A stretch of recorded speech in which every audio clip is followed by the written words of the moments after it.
सर्वांना माझा नमस्कार. सन्माननीय व्यासपीठ आणि माझ्यासमोर बसलेले सर्व विद्यार्थी.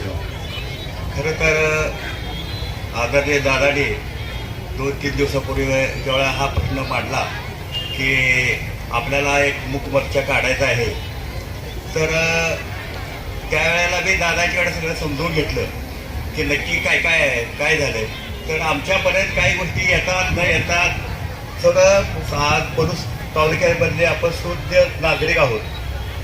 हे घडलं राजस्थानमध्ये, ते घडलं जे असं की आता सर्वांनी सांगितलं, त्याबद्दल मी काही जास्त वेळ घेत नाही, कारण मला एकच मिनिट दिलेला आहे.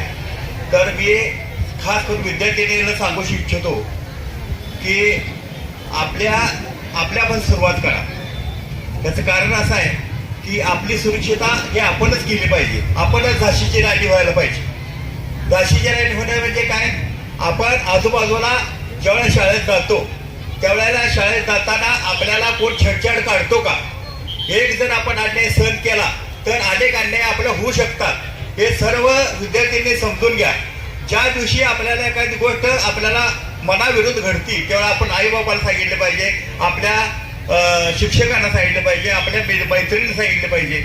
हे जर आपण केलं तर बाळाची खात्री आहे की जी आज बळी पडलेली जी काही 13 वर्षाची शाळेतली विद्यार्थी होती, त्याच्यावर जो अन्याय झाला तो म्हणजे समाजाला कलंक फासणारा असा अन्याय आहे.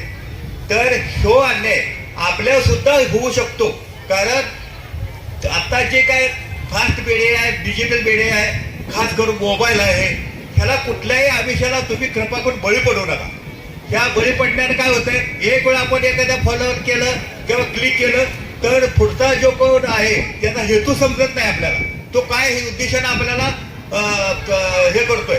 तर कृपा करून मी तुम्हाला सांगतो की आपलं पोलीस गाव शुद्ध गाव आहे.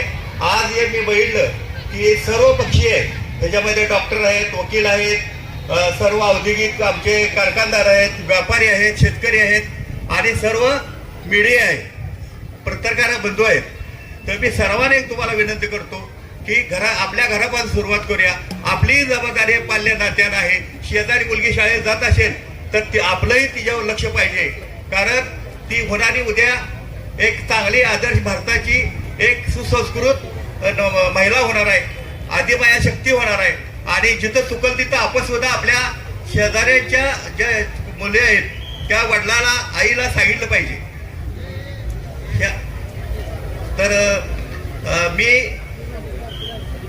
माझ्या कुटुंबाच्या वतीनं, केदार उद्योगच्या वतीनं ज्या पीडित जे विद्यार्थी होती त्यांच्यावर जे अन्याय झाला, तिच्यावर जो काय बलात्कार झाला, त्याला चिरशांती लाभो, तिच्या आत्म्याला सद्गती मिळो ही परत एकदा केदारच्या प्रार्थना करतो. माझे 2 शब्द संबोधतो. जय हिंद, जय महाराष्ट्र.